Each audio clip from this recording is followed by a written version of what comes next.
You ever wake up to the sound of engines shaking your windows before dawn and just know something's about to go sideways? That's exactly how my day started. Standing there on my porch in an old flannel, coffee steaming in my hand, watching a damn convoy of cement mixers, 10 of them, lined up at my front gate like they were staging an armored assault on Normandy. Their chrome caught the sunrise, the drum spun slow, and a pack of guys in neon vests hollered orders like they were about to build a highway through my living room. And I'll tell you right now, first thought in my head, somebody's made a mistake. Second thought, this smells exactly like Karen and her HOA. Yeah, that HOA, the one that fined me $500 because my barn door wasn't an approved earth tone. Now here they were with enough concrete to bury half the county. I hollered across the yard, asking what on God's green earth they were doing, and some little man with a clipboard yells back that they're building a community access road right through my pasture. I had to laugh. My dog barked, confused. Honestly, so was I. Then Karen Lancaster herself pulls up in her shiny white SUV, latte in one hand, phone on speaker, looking like she's about to judge a bake-off, not kick off a land war. She's all business, tells the truck boss the road should go straight through my east pasture to the creek trail, acting like I'm invisible. So I remind her, real polite, that the east pasture is private property, my 80 acres. Karen just waves me off, says the board revised the easement lines. I wanted to ask if she did that by magic or just scribbled it on a cocktail napkin after wine night, but she was already ordering the trucks forward. When the first chute tilted, gray slurry about to pour across my grass, something in me snapped.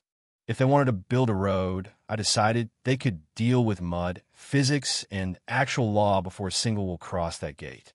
The sky was thick, warning rain, and the pasture was already soft.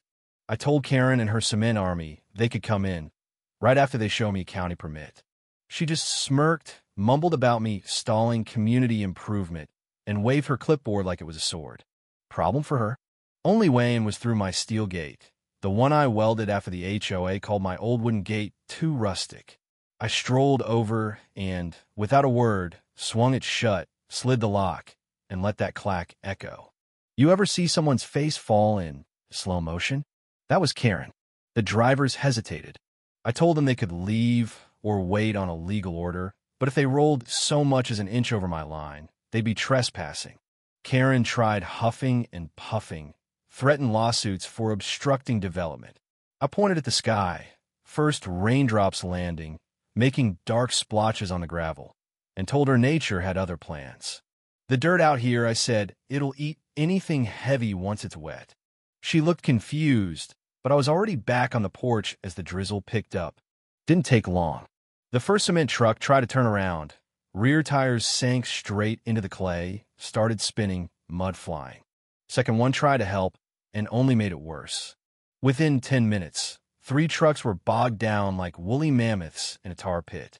Karen was screaming at them to move, but all I could do was sip my coffee and watch, safe under the awning, like I'd scored front row seats to the county's best slapstick show. I called the sheriff, not to report them, just to get on record. Told him, got HOA contractors stuck on private land, no permit, rain coming down. He sighed, said it wasn't the first time Karen's projects got creative. Promised to send someone out once the weather let up. By then, the rain was pounding. Her precious SUV was sinking. Her shoes, probably cost more than my first car, were getting sucked off her feet.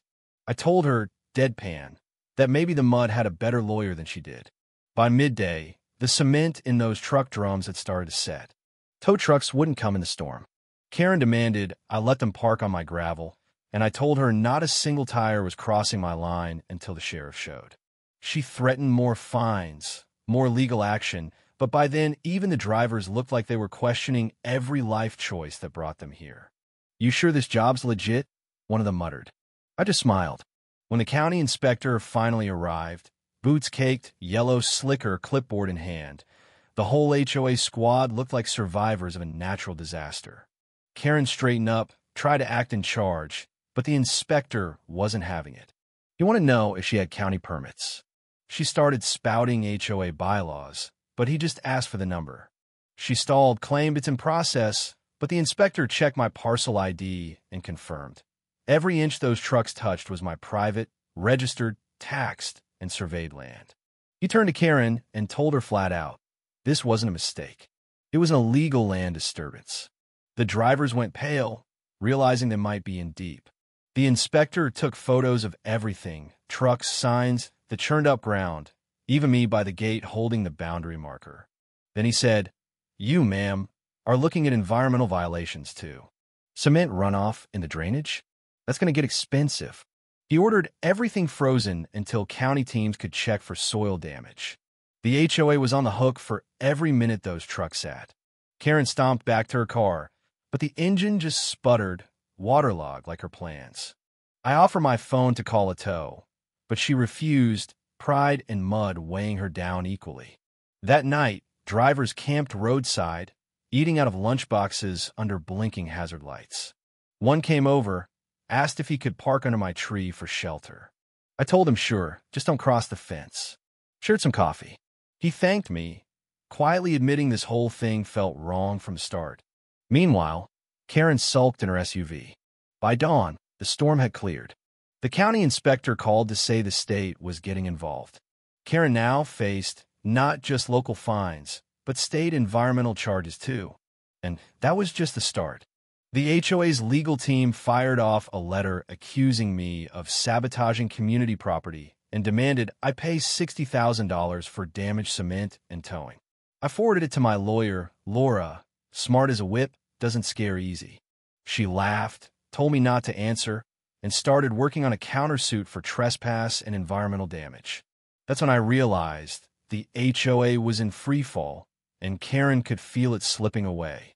She tried every trick, letters taped to my gate, pleas for open dialogue, even sent a drone buzzing near my barn for inspection. I sent that footage straight to Laura and the sheriff. Every move Karen made just built my case higher. The county's final report slammed the HOA. Illegal development, soil contamination, misuse of funds.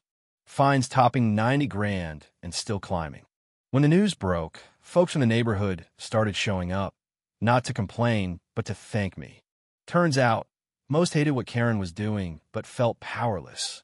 The sheriff even stopped me at the diner, said, we tell him you're in the right. Ain't illegal to protect your own land. I finally felt the tide shift. But Karen wasn't done. When her board started to crack, she tried resurveying the boundaries in secret. I caught her crew sneaking in at night, snapped photos, and handed it to Laura. The word malicious intent came up, a legal term, but it fit her perfectly. After that, Karen showed up with a film crew, trying to paint herself as the victim. I filmed her right back, then posted the video online. Let the whole county see her in action. It went viral, comments pouring in, mocking her cement crusade. By week's end, the HOA shut down, board members resigning, and a county audit exposed years of her shady deals. The final nail? Karen tried to bribe me with a fat envelope to end the feud. I handed it to Laura. The county pressed charges, falsifying documents, misuse of funds. She got fined, banned from ever serving on an HOA again. Watching her pack up her office was like watching a storm finally blow itself out.